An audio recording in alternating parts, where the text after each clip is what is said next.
Amém, igreja? Agora é o momento em que nós vamos ouvir aquilo que o Senhor tem para falar conosco nessa noite. Eu sei que Ele tem um bom maná do céu para cada um de nós aqui. Vamos estender as mãos e vamos orar pelo preleitor dessa noite, igreja? Senhor, em nome de Jesus, nós colocamos o Teu Filho, Pai, diante da Tua presença agora, Pai. Senhor, usa a vida do Teu servo, Pai. Venha falar conosco, Pai, que o Teu Espírito Santo, Jesus, venha falar por intermédio da vida dele, Pai. Não aquilo que desejamos ou almejamos ouvir, mas aquilo que o Senhor tem, Jesus amado, para falar conosco nessa noite. Porque nós sabemos que o que vem do Senhor é bom, Pai. É perfeito, é agradável, Senhor, para as nossas vidas, Pai. Venha falar com a Tua igreja, Pai, em nome de Jesus. Amém. Glória a Deus. Graça e paz, igreja. Uma boa noite a todos. Que o Senhor nos abençoe mais uma vez com a Tua palavra. Abra sua Bíblia no livro de Atos dos Apóstolos. Atos dos Apóstolos, capítulo 27, a partir do verso 39. For achando, coloque-se de pé em reverência à palavra do Senhor.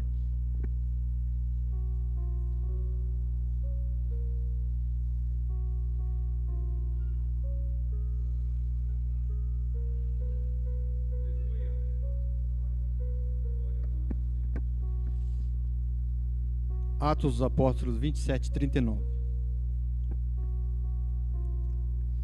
E sendo já dia, não conheceram a terra. Enxergaram, porém, uma enseada que tinha praia e consultaram-se sobre se deveriam encalhar nela o navio. E levantando as âncoras, deixaram ir ao mar, largando também as amarras do leme. E alçando a vela maior ao vento, dirigiram-se para a praia. Dando, porém, num lugar de 2 mares, encalharam ali o navio. E fixa a proa, ficou imóvel, mas a popa abriu-se com a força das ondas. Então a ideia dos soldados foi que matassem os presos para que nenhum fugisse, escapando a nado. Mas o centurião, querendo salvar a Paulo, lhes estorvou este intento e mandou que os que pudessem nadar se lançassem primeiro ao mar e se salvassem em terra, e os demais, uns em tábuas, outros em coisas do navio. E assim aconteceu que todos chegaram à terra salvo. Havendo escapado, então souberam que a ilha se chamava Malta. Amém? Só até aqui, a igreja pode se assentar. Irmãos, alguns dias atrás Deus me deu essa mensagem e o tema é justamente esse: nós temos destinos e metas, Deus tem propósitos. E quando Deus ele faz assim comigo, Ele me dá uma mensagem e isso fica remoendo dentro de mim. E eu falei com a minha esposa, falei: Deus acabou de dar uma mensagem, muito em breve virá o convite. E o pastor já me mandou o convite, falei: amém. Deus já tem preparado algo ao nosso coração. E Deus, irmãos, Ele tem falado muito acerca de propósitos comigo. E mais uma vez, propósitos de Deus. Essa passagem bíblica, ela narra para nós, você lê 26, 27 e 28, todo o contexto dessa história, desse acontecido, na vida desse homem, Paulo. Isso começa lá, quando ele estava a caminho de Damasco, em que ele se converte a Cristo. Ele era um perseguidor de cristãos, e agora ele passa a pregar o evangelho e ele passa a ser perseguido, porque agora ele está pregando a verdade, ele passa a ser perseguido. E ele é perseguido pelos judeus.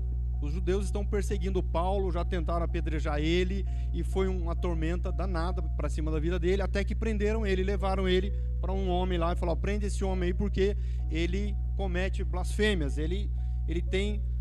E aí ele chega lá preso e vão interrogar ele, um homem chamado... Ele chega até ser levado para Agripa, o Herodes Agripa. E um homem chamado Festo recebe ele, faz a avaliação, fala: eu não vejo culpa nesse homem. Simplesmente ele está falando que um homem ressuscitou. Mas por que ele tem que ser preso? Aí esse homem Festo falou: não, eu vou levar para Agripa. Aí leva ele para Agripa, Herodes Agripa. Aí... o que está acontecendo, Paulo? Aí ele conta a história. Eu sou fariseu de uma seita religiosa daqui de Jerusalém.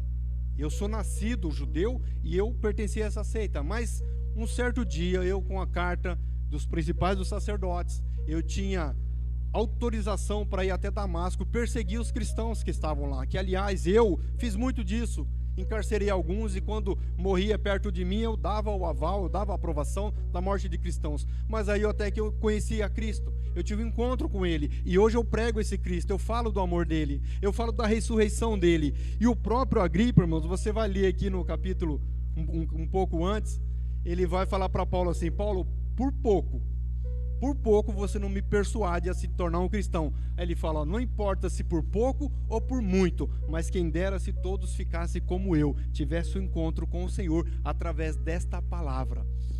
Então, irmãos, a partir do momento que eu conheci a Cristo, que você conheceu a Cristo, não vivo mais eu, Cristo é que vive em mim. Ele é o meu Senhor, Ele determina na minha vida. Eu posso fazer muitas escolhas na minha vida, eu posso trilhar muitos caminhos, eu posso fazer muitas coisas do que eu quero da minha vida. Porém, irmãos, tem uma ressalva: é quando a gente esbarra num propósito de Deus. Então a gente pode traçar metas, traçar planos, mas quando esbarra num propósito de Deus, e nós vamos ver aqui nessa mensagem. E aí quando eles não falam, o homem não tem culpa, eu não vejo o porquê condenar esse homem, mas se solta ele, os judeus vão apedrejá-lo.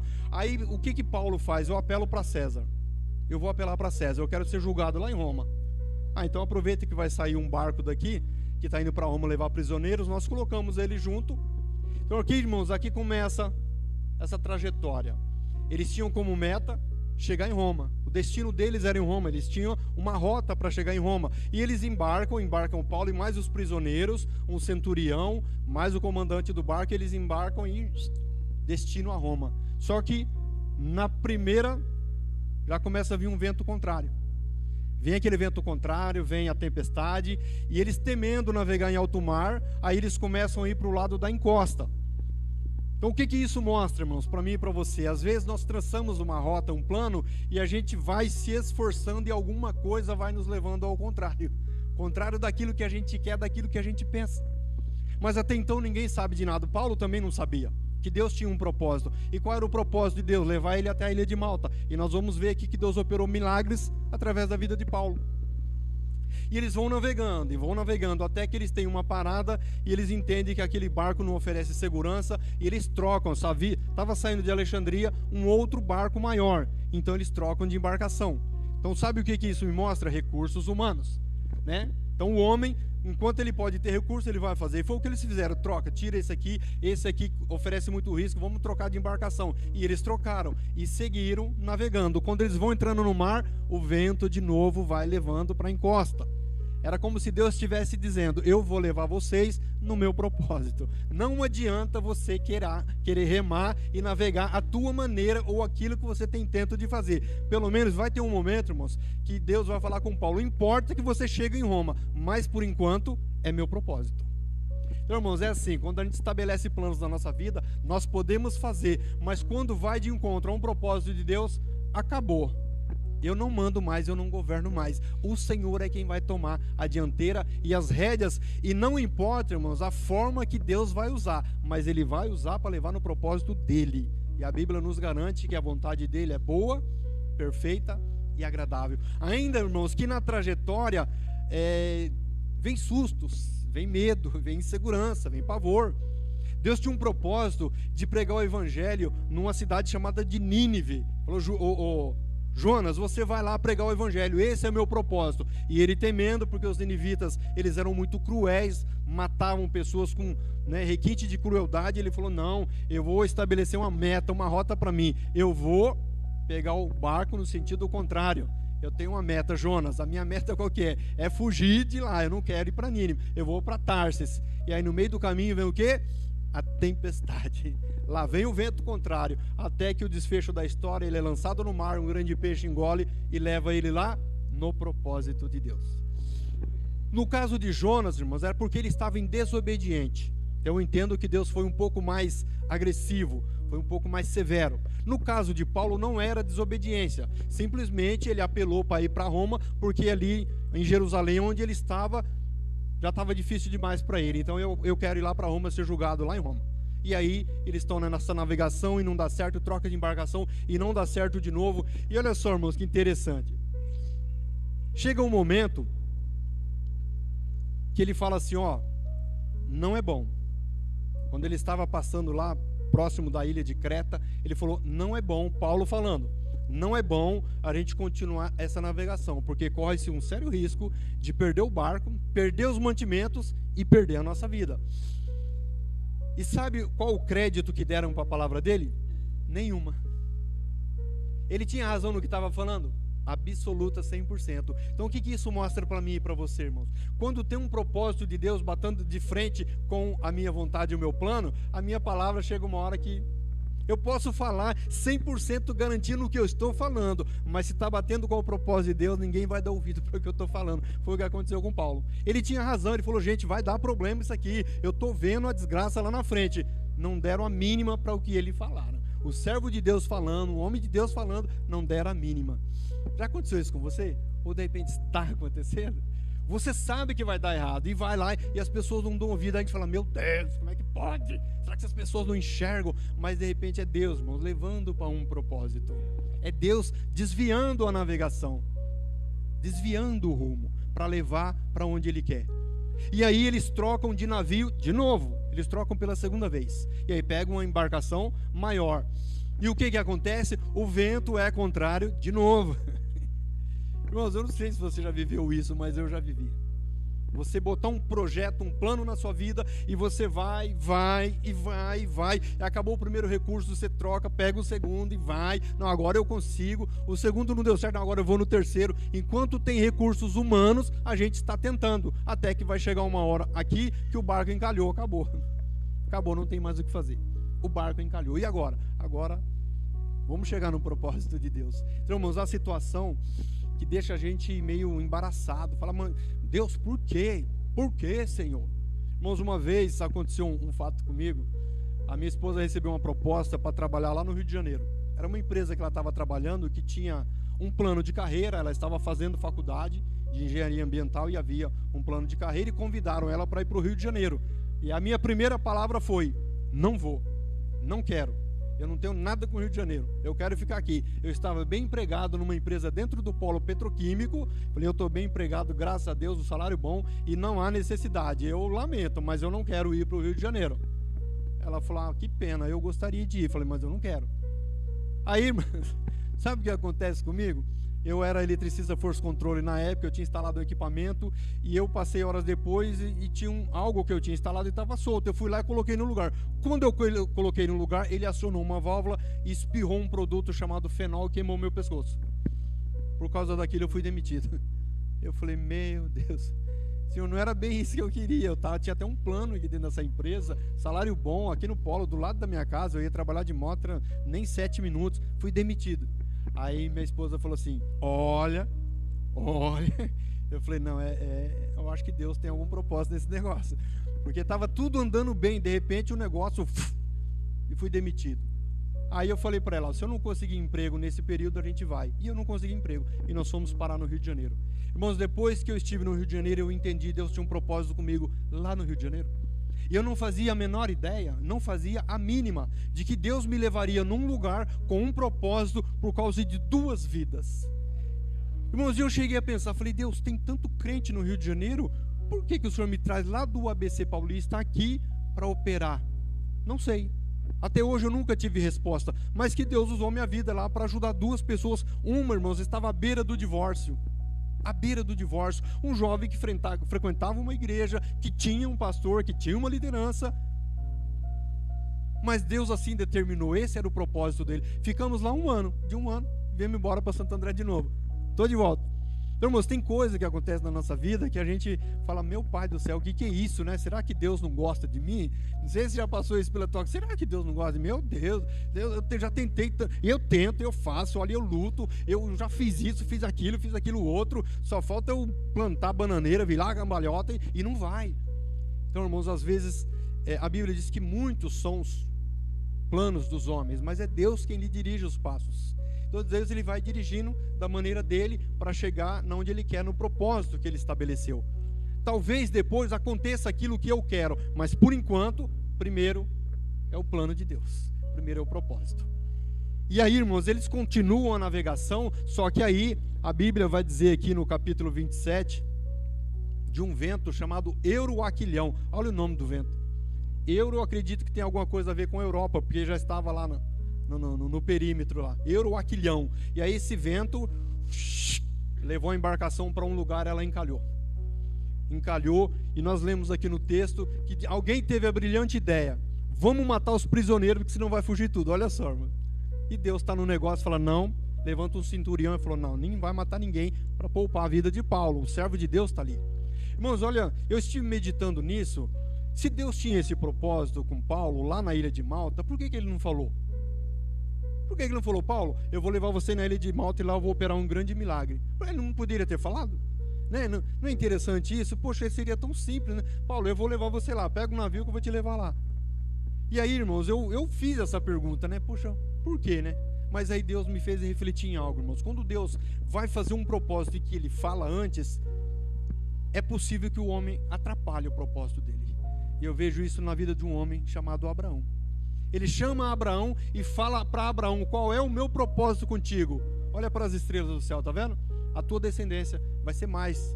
Olha para as areias lá, é a tua descendência. Eu vou te dar um filho, Abraão. E a tua semente, ela será grandíssima na terra. Muitos reinos sairão de ti. Então Deus falou o propósito dele. O que o homem fez? Foi lá e atrapalhou. Minha mulher é estéril, não pode ter filho. Então ele se deitou com a criada e gerou um menino chamado Ismael. E daí gerou um problema. Está lá o problema. Então, irmãos, tem situação que se Deus falar para mim o que Ele vai fazer, eu estrago o propósito de Deus. Então Deus não fala. Ele trabalha da maneira dele, bem quietinho, porque aí vai sair perfeito do jeito que Ele estabeleceu. Porque se Ele falar para a gente inventa de botar o dedo e mexer naquilo que Deus está fazendo, e aí vai atrapalhar. Aí já não é tão perfeito assim. Deus depois deu filho a Isaac, o filho Isaac para Abraão, mas antes disso veio Ismael, e ali nasceu uma rixa entre dois filhos que nasceram, né, dois povos, e hoje esses povos estão lá guerreando um contra o outro. Então, irmãos, eu tive esse entendimento, né? Eu falei: realmente, Deus, quando o Senhor fala, o ser humano é perito em querer acelerar o processo. Então ele foi levando da maneira dele até chegar na ilha, e quando eles desembarcam na ilha, quando ele encalha, o que a Bíblia relatou? A proa ficou presa e a popa ficou à mercê, e as ondas, as marés e o vento deu. O que aconteceu? Abriu. Acabou, agora não tem embarcação mais nenhuma. Todo mundo pula na água. Olha o que eu vejo aqui, irmãos. Antes disso acontecer, o negócio estava difícil, a tempestade, e aí Paulo chama a atenção do povo e fala: eu tive uma visita do anjo do Senhor nesta noite, e ele me garantiu: nem o fio de cabelo vai perecer, nenhum de vocês vai se perder. Fiquem no barco, porque eles já estavam baixando, aqueles barquinhos que ficam ao redor do navio, eles estavam baixando para eles se salvarem. E Paulo falou: quem descer, quem sair no mar vai morrer, mas se ficar aqui vai ser guardado, porque o Senhor me prometeu. Irmãos, Deus prometeu para mim e para você. Aquieta o coração, não te preocupa, Deus vai guardar todos. Eram 276 almas, Paulo, nenhuma vai se perder. E aí ele se levanta cheio de autoridade e fala: não pulem do barco, não saem, porque os que saírem vão morrer. Os que permanecerem estarão seguros, porque estarão comigo, e eu tenho um Deus que me guarda, e Ele me visitou essa noite. Irmãos, o Senhor não visitou a gente essa noite, Ele não visita, Ele está conosco até a consumação dos séculos, e Ele garante a minha prole, a minha casa. Ele vai garantir a segurança. Olha, não saia do barco, fica, aguarda, segura, aguenta as pontas um pouquinho mais de tempo. A gente é meio afoito, né? Quando a coisa começa a apertar, começa a ficar difícil, mas você fala: não, fica tranquilo, eu tenho cuidado de vós, eu tenho cuidado, eu vou guardar. Segura as pontas aí que eu vou cuidar de cada um de vocês. Irmãos, e sabe o que eu vi de interessante aqui? É que Paulo no navio, ele não ficou pregando o evangelho. Ele não ficou pregando: olha Jesus, não, ele não ficou pregando, mas a atitude dele era observada por 200, com ele eram 276. 275 almas estavam vendo o que estava acontecendo na vida de Paulo? Estava. Ele estava pregando sem abrir a boca. E quando ele desce na ilha de Malta, ele desce na ilha, ele chega na ilha, uma ilha de bárbaros.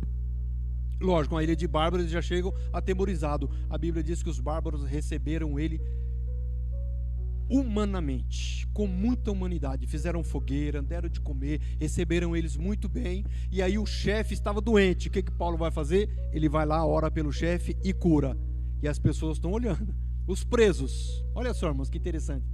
Ele não só queria levar Paulo na ilha de Malta, como Paulo evangelizaria todos aqueles presos de uma vez só. Você acha que em Jerusalém ele teria oportunidade de visitar cela por cela para pregar para aqueles presos? Não, Paulo, você vai pregar de uma vez só para todos eles juntos. Olha só, irmãos, que coisa tremenda. Então vai lá, Paulo, mas você não precisa falar muita coisa não, deixa comigo, só ouve a minha palavra, só ouve a minha voz e vai seguindo, Paulo, e você vai ver o que é que vai acontecer. E aí vem uma víbora e morde a mão dele, agarra no braço dele levantar e ela ficar agarrada, e era uma víbora mortífera. E aí os bárbaros olham e falam, esse homem é maluco, ele é doido, olha lá a víbora agarrada. E aí já ficaram esperando o tombo, né? A morte, e nada aconteceu com ele.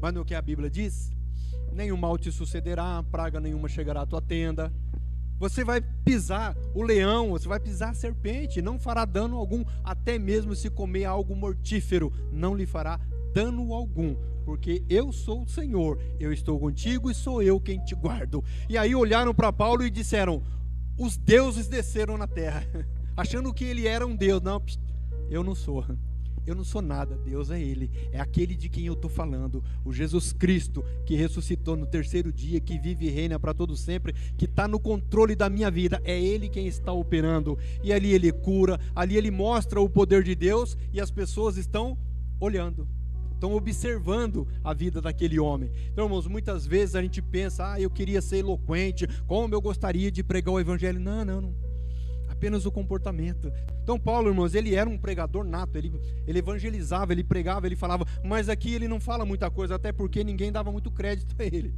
porque ele era um prisioneiro. Ele era um prisioneiro, como ele diz, eu sou prisioneiro de Cristo.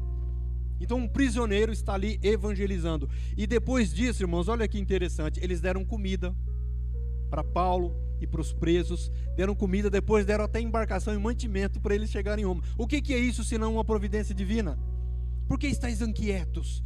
Inquietos com o que é a vez de comer, com o que é a vez de beber, o que é a vez de vestir? Não é a vida mais do que o mantimento, né? Olhe para as aves do céu, não plantam, não cegam, no entanto o Pai que está nos céus os alimenta. Não tendes vós muito mais valor do que as aves, que hoje existe, amanhã é lançado no fogo? Portanto eu vos digo, buscar em primeiro lugar o reino de Deus, e essas coisas lhe serão acrescentados. Porque te abates, ó minha alma, porque te perturbas dentro de mim, espera em Deus, por tua salvação eu ainda o louvarei. Descansa no Senhor e Ele concederá o que deseja do teu coração. Mas a pressa, a ansiedade, muitas vezes nós somos afoitos, e aí, irmãos, em alguma situação Deus tem que mandar o vento. Ele manda o vento e vai levando para um caminho que nós não queremos, para uma situação que nós não queremos, mas vai chegar num propósito. E depois de algum tempo a gente olha para trás e fala, poxa vida, olha só o que é que Deus estava fazendo, o que é que Ele fez. Quando eu trabalhei numa empresa, toda empresa que eu trabalhei, eu entrava na empresa, irmãos, eu me projetava, eu era um pouco ousado. Eu entrava na empresa, eu já olhava para cima, eu falei, eu quero chegar num lugar alto. Se possível, eu entro na cadeira do presidente. Então, irmãos, eu era assim, eu era até um pouco petulante, mas eu entrava na empresa, mas eu não pisava em ninguém, não puxava o tapete de ninguém, eu me projetava para isso. E na maioria das empresas que eu trabalhei, eu tinha muita confiabilidade, muito crédito com a direção da empresa. Eu trabalhei numa empresa que ela estava em processo de falência, e eu tive a oportunidade de ficar próximo do dono da empresa, o diretor da empresa. E um dia eu comecei a conversar com ele e mostrando para ele aonde eu vi dinheiro da empresa escoando pelo ralo. E eu comecei a falar isso para ele. Ele falou, poxa, Silas, os meus gerentes não tinham essa visão, cara. Pode ter certeza que daqui para frente, se eu não gerenciar essa empresa, vai ser outra, e eu vou ter esse olhar que você me falou, cara. Eu vou ficar próximo de alguém que está lá na produção para observar isso. Eu achei muito interessante. E esse homem me fez uma promessa. Silas, eu creio que essa empresa ela vai voltar ao patamar que ela era, e você vai ser um braço direito meu. Eu falei, glória a Deus, que benção. A empresa faliu. A empresa faliu. Eu estava tão contente, tão animado. Falei, ô Senhor, né? Por que será? E assim, irmãos, foram sucessões de vezes que eu me projetava para uma coisa e não acontecia. Eu trabalhei numa outra empresa aqui de Diadema, que era uma empresa grande. Eu também olhei lá e falei, opa, eu posso chegar em tal lugar. Irmãos, tudo que eu falava para o meu chefe, ele não aceitava, ele contrariava o que eu falava. Eu olhava assim, eu fazia uma instalação, ó, Silas, tem que fazer. Eu era o supervisor, né? Então a gente subcontratava empresas para fazer instalações, principalmente predial. E aí a gente fazia lá um projetinho, vamos fazer a instalação. Aí ele, ó, Silas, você vai fazer assim, assim, assado. Aí eu falava, aqui não pode porque tem uma tubulação de gás.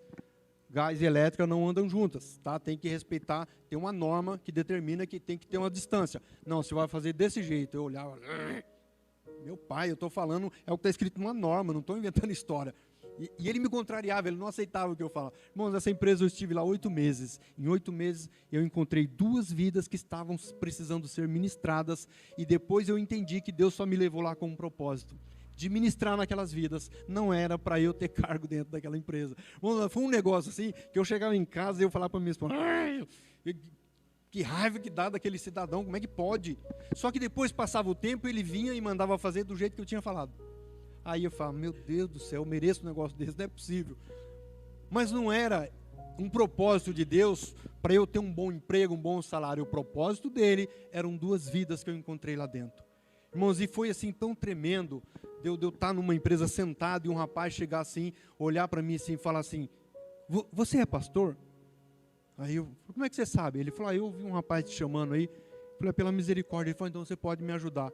Falei, vamos lá, o que você precisa? E era um rapaz, irmãos, recém-convertido, mas que ele ainda fazia uso de entorpecentes. E aí, na hora do almoço, eu ministrei na vida daquele jovem, abracei com ele. Imagina, dentro de uma empresa, na hora do almoço, numa praça dentro da empresa, eu abraçado com um jovem, ele chorando, e eu chorando, e o Espírito Santo de Deus fazendo uma obra, e um jovem curado. E eu falava, meu Deus, coisa tremenda, né? Eu tô olhando aqui para o meu chefe, um monte de coisa, mas o propósito de Deus é outro. O propósito de Deus era a vida daquele jovem e um outro rapaz que eu tive a oportunidade de ministrar na vida dele. Mas depois que eu ministrei na vida desses 2 jovens, aí que o vento soprou o contrário mesmo. Aí que eu tentava aí, o negócio me jogou para fora da empresa. Com 8 meses de empresa, eu saí da empresa. Eu falava, Jesus amado, esse era só o propósito. Acabou ali, fechou as portas para mim. E assim, irmãos, foram sucessivas vezes e foram andando, e aí chegou um tempo, aí eu já comecei a ter uma postura diferente. Deus, qual é o teu propósito? Eu entrava numa empresa, Senhor, qual é o teu propósito? Direciona para mim, se tem uma vida precisando, eu vou ministrar, seja lá quem for, me dá a direção. Então, irmãos, é assim a nossa vida. Nós estabelecemos metas, planos, não tá errado isso, está certo. Eu preciso me projetar assim para o meu futuro, mas quando esbarra no propósito de Deus, aí o vento começa a soprar ao contrário. Aí a nossa cabeça começa a entrar em conflito, e às vezes a gente fica aborrecido, fica nervoso, e pensa e repensa, e fala, meu Deus, por que isso não dá certo? Eu fiz tudo direitinho, mas de repente tem um propósito ali, empurrando a gente para outro lugar, e querendo manifestar a glória de Deus, através da minha e da sua vida, coisa que nós não estamos vendo agora, veremos lá na frente. Quando a gente olhar para trás e falar, poxa Deus, aquela ventania toda era porque o Senhor queria me levar num lugar por causa de uma vida, por causa de uma família, por causa de um bairro, de uma cidade, quem sabe. No caso aqui, era a ilha onde estavam esses bárbaros. Imagina, isolado lá no meio do oceano, uma ilha, com esses bárbaros que não conheciam nada, e de repente Deus usa essa navegação para levar Paulo até lá e operar um milagre na vida do chefe que foi curado, operar na vida daquelas pessoas e ministrar o evangelho. Irmãos, e um detalhe interessante é que quando ele chega em Roma, ele não chega como prisioneiro. Deus preparou um lugar para ele. Aonde ele morou? Na casa de um soldado. Você vê tudo o que Deus fez para levar ele para Roma, e chega lá, ele não é julgado. Ele não é sentenciado. Olham para ele e falam, não vejo culpa nesse homem, não. Tem um lugar para ele ficar. Não, tem um soldado ali, ó, fica na casa do soldado. Irmãos, esse período demorou 3 meses. 3 meses essa navegação complicada até ele chegar na ilha de Malta. Então já era para ele estar em Roma faz tempo. Irmão, de repente, né, eu pensando comigo mesmo, poxa, já era para ter acontecido algo na minha vida faz tempo. Poxa, já era para ter chegado num destino faz tempo. Mas barrou no propósito de Deus. Aí Deus chega e fala, calma, agora eu estou no controle. Sou eu que tomo as rédeas. Deus controlou uma navegação sem leme. Só com o vento. Só com o vento. Ele vai direcionando só com o vento, sem colocar a mão no leme do barco. É assim, irmãos. Deus, ele faz dessa maneira. Lembra lá quando os apóstolos estavam no meio do barco, apreensivos porque vem uma tempestade? A tempestade às vezes vem para nos ensinar, para nos exortar, para nos levar para um caminho para onde Deus quer. No caso dos apóstolos, foi para aperfeiçoar a fé deles. E vem a tempestade e Jesus está lá dormindo. Como é que alguém dorme no meio da tempestade? É só o nosso Deus mesmo. Como é que alguém dorme no meio de uma tempestade? Jesus dormia. E ali era um propósito de Deus. Quando Jesus acorda, olha para eles e fala: homens de pequena fé, por que é que vocês estão com medo? É só por causa desse ventinho? Vento, aquieta-te, mar, cala-te. E seguiu-se uma grande bonança. E aí vem a pergunta dos apóstolos: quem é esse que até os ventos e o mar lhe obedecem? Olha só, irmãos, homens que estavam andando com Jesus faz essa pergunta: quem é esse? Então eles não conheciam ainda. Então Deus ia trabalhando, aperfeiçoando para que eles chegassem ao entendimento por completo de quem era aquele homem. Um homem capaz de mandar na natureza e a natureza obedecer. Irmãos, é esse Deus que está na minha vida e está na tua. É esse Deus que estabeleceu propósitos para nós. E o propósito dele vai se cumprir, queira o homem ou não. Tá? Jonas não queria ir para Nínive. Ele não queria.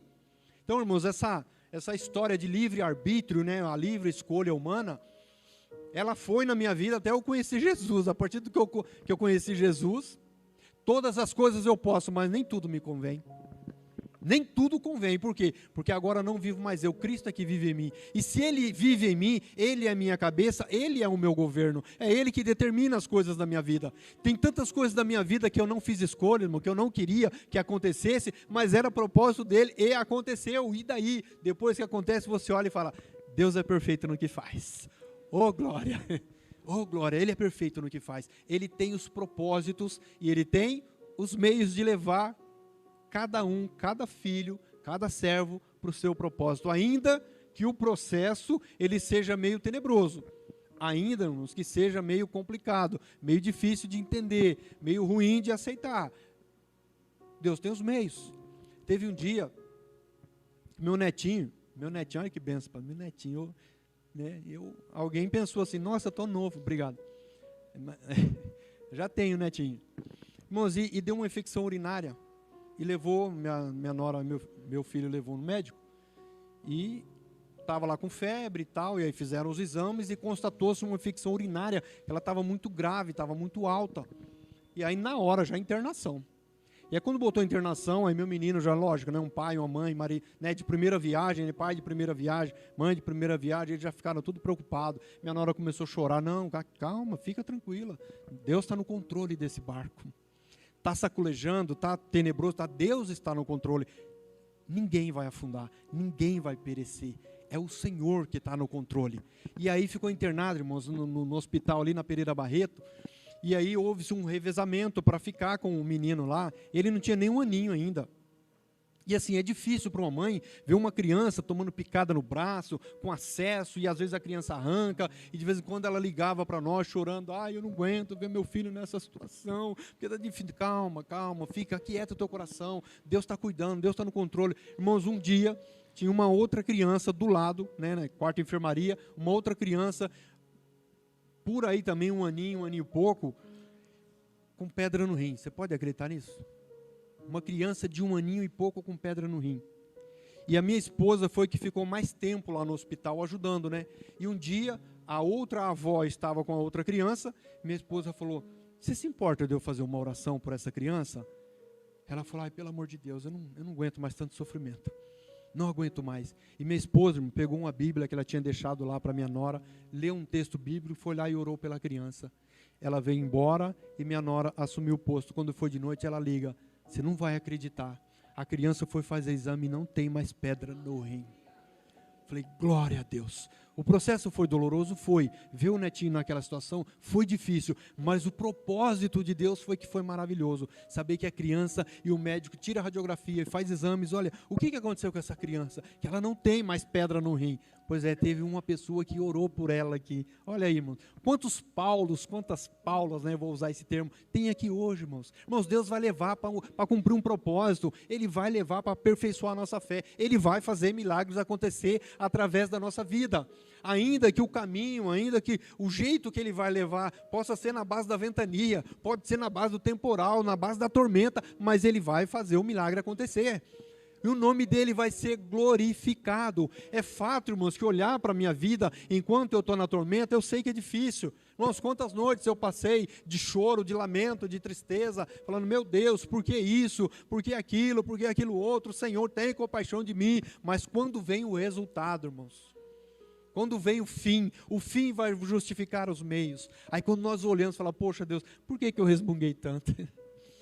Por que eu resmunguei tanto, Senhor? Por que eu reclamei tanto, né? Olha o que o Senhor fez. Então, irmãos, quando Deus opera, a gente vai fazer como fez a nação de Israel. Só o Senhor é Deus. Tinha necessidade de Deus levar aquela nação na frente do Mar Vermelho? Olha que situação, eles acabam de sair do Egito, estão libertos de uma escravidão de 400 anos, e Deus leva, se vocês olharem no mapa, irmão, você pode olhar no mapa, na internet, na tua Bíblia, você vai ver que do Egito para a terra de Canaã, passando pela parte de cima do mapa assim, ó, tudo terra firme, e era o caminho. E depois você vai ver no decorrer das histórias bíblicas, que muita gente saía de Israel e ia para o Egito, do Egito para Israel, em terra firme, e Deus leva em frente o Mar Vermelho. Alguém poderia pensar assim, poxa, Deus não gosta de nós, não é? Agora, tem mar na frente e Faraó atrás. E eles chegam a dizer para Moisés, Moisés, você tirou a gente do Egito para ficar aqui e morrendo no mar ou cair na espada de Faraó? E aí Deus fala com Moisés, Moisés, diga ao povo que marchem, porque aos egípcios que vocês veem agora, nunca mais verão e para sempre. O Senhor pelejará por vós e vós calareis. Eita, irmãos, esse calar é que é difícil. O Senhor pelejará por vós, e vós calareis. Moisés, preste atenção e vede o grande livramento que eu vou fazer na vista de vocês. Então, irmãos, Deus levou ali com um propósito. Qual era o propósito? Era aperfeiçoar a fé dos israelitas, e quando eles atravessaram, o que Deus fez com os inimigos? Ele não tinha falado? Aos egípcios que vocês veem agora, nunca mais verão, e para sempre. Então, aqueles inimigos que vieram atrás dele, morrendo tudo no mar afogado. Em terra firme não morreriam afogados. Então Deus fechou o mar, falou, agora olha para trás. Imagina, irmãos, a cena, um exército inteirinho sendo engolido pelas águas. Aí o povo de Israel, a Bíblia diz que eles cantaram e louvaram. Só o Senhor é Deus. Irmãos, você vai cantar o hino da vitória, custe o que custar. Vai chegar o momento, no propósito de Deus, de cantar e glorificar o nome do Senhor. Não importa se o processo é tenebroso, não importa se o processo dá medo, não importa se o processo dá insegurança, não importa, se em algum momento da vida a gente olha e fala, Deus, eu vou sucumbir, Deus, eu não vou aguentar. Aguenta, Deus dá o processo, a carga, irmãos, Ele não dá maior do que a gente possa, a aprovação não vem maior do que eu possa suportar, não vem. E quando eu não estiver aguentando mais, Ele vai lá e pega pela mão e fala, homem de pequena fé, vem, eu estou contigo. Por que temeu? Porque temes, porque não acreditou. Então, irmãos, essa mensagem que Deus colocou no meu coração, nós podemos estabelecer planos, claro, vamos estabelecer e batalhar em cima deles, mas quando chegar o propósito de Deus, perdeu-se o controle, acabou, não se tem controle mais, Ele tomou o controle e agora vai. Ele não vai botar a mão no leme do barco da tua vida, Ele só vai fazer assim, ó. Falou, Deus, eu não quero ir para lá, Deus, eu queria chegar em Roma logo, Deus, vou trocar de embarcação porque essa vai afundar. Arrumei outro recurso. Agora vai. Agora encalhou. Agora não vai mais. Agora não tem mais o que fazer. A única coisa que me resta são recursos flutuantes que estão no barco. Cada um vai pegar o seu e nós vamos chegar até a ilha onde está estabelecido um propósito. Mas de repente na tua vida pode estar a um passo. De repente na minha vida pode estar a um passo. E eu tenho visto coisas acontecendo na minha vida, em que eu falo, poxa Deus, eu tentei tantas vezes e nunca deu certo, e agora eu vejo um caminho se abrindo do qual eu nunca pensei, eu nunca imaginei que isso aconteceria. Então, irmãos, eu já relatei isso aqui uma vez, tantas vezes eu me projetei para crescer dentro de uma empresa, nada dava certo, era demitido injustamente, era perseguido, era injustiçado, empresas faliam, até que chegou num momento de um propósito de Deus. Qual era o propósito? Era eu ter minha empresa. Falei, poxa Deus, por que você não falou um ano atrás? Que se ele falasse, eu estragaria o propósito. Chegou no momento certo, na hora certa, com todos os vendavais, com todas as injustiças, com tudo que eu passei, chegou o momento, agora chegou a tua bênção, agora você vai ter um CNPJ, você vai trabalhar com a tua empresa. Glória a Deus. E como se não bastasse, hoje nós temos 2 CNPJ. Glória a Deus por isso. Mas, irmãos, a trajetória não foi fácil. Sabe, eu olhar para uma empresa que eu tinha um projeto lá dentro de crescimento, eu olhar para a empresa e ver ela literalmente afundar. Ver a empresa falir. Aquilo me deixava triste, falar, poxa, Deus, olha, eu tinha um futuro dentro dessa empresa, estava desenhado, aquele homem me prometeu uma posição de honra lá dentro, e a empresa faliu. Vai eu de novo e tenta de novo. Aí fecha as portas, vai eu de novo, tenta de novo. Aí sou demitido injustamente, aí vai de novo. Até chega uma hora e fala, chega, cansei. Não quero mais saber de registrar a carteira. Eu vou trabalhar para mim, vou trabalhar por conta, vou abrir um CNPJ. Então esse era o propósito de Deus na minha vida profissional. Mas no espiritual, irmãos, até Jesus voltar, os propósitos, cada dia vai se renovar, a palavra dele, as misericórdias do Senhor se renovam a cada manhã na nossa vida, e ele vai estabelecendo metas para nós, propósitos na nossa vida, coisa que nós ainda nem temos conhecimento, nós não sabemos, mas ele sabe, ele desenhou, ele projetou, ele vai usar meios para nos levar para este propósito, e meios que geralmente confundem a nossa cabeça. Meios que geralmente nos dá terror, nos dá temor, nos dá medo, insegurança, pavor, mas vai chegar uma hora que ele vai apresentar para os bárbaros, está vendo? Eis aí o meu servo, ó. Vou usar a vida dele aí, a minha serva, vou usar a vida dela aí. Eu não sei se você passou por tal situação, mas se você não passou, você vai passar, porque Deus vai fazer algo e lá na frente o nome dele vai ser glorificado, e todos verão. Irmãos, eu estava meditando, outro dia vendo um pregador, e esse pregador estava profetizando na vida de uma pessoa, e ele dizia assim, e você vai ver que aqui tem um homem de Deus, essa semana vai acontecer, você vai ver que tem um homem de Deus. Irmãos, eu ouvi aquilo, não me soou bem aquelas palavras, porque a Bíblia, que olha para um homem chamado Elias, profeta, homem de Deus, que ele faz um desafio lá no Monte Carmelo com os profetas de Baal e os profetas de Aserá, e ele fala assim, ó, aquele Deus que responder com fogo, esse é Deus verdadeiro, e todos verão que há Deus em Israel. Ele não disse que havia um profeta, ele disse que há Deus em Israel. Davi, quando foi lutar com aquele gigante, ele chega lá e fala, você vem a mim com afrontas, com escudos, com lanças, mas eu vou a ti em nome do Senhor dos Exércitos, ainda hoje darei a tua carne para as feras do cão comer, e todos verão que há Deus em Israel. Irmãos, não há homem, não há profeta, há Deus na minha vida, há Deus na tua vida. Irmãos, enquanto eu não entender esse conceito, Deus vai ficar soprando na nossa vida, porque em nenhum momento o nome do homem pode aparecer. Quem tem que aparecer é Ele, a glória é dele, Ele é único, Ele é soberano, Ele não divide a glória dele com ninguém, e tem gente batendo no peito, eu vou lá e você vai ver o que vai acontecer. Não, não, o Senhor vai na minha dianteira. É Deus quem estabeleceu um propósito, é Ele que vai cumprir. Eu sou apenas uma ferramenta. Se quiserem lembrar, lembrem daquele que foi pregado. A Ele a glória, a Ele a honra, a Ele o louvor. Eu não sou nada sem a misericórdia dEle. Olha para esse homem Paulo, depois de ter passado tudo que passou, quando quiseram exaltar o homem, não, vocês estão enganados, não, parem com isso. Queriam fazer até uma estátua dele. Queriam fazer uma estátua de Paulo, para adorar, para idolatrar. Ele falou, não, para com tudo isso aí.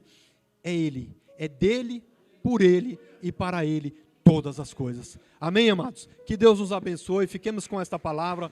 Pastor Jaime.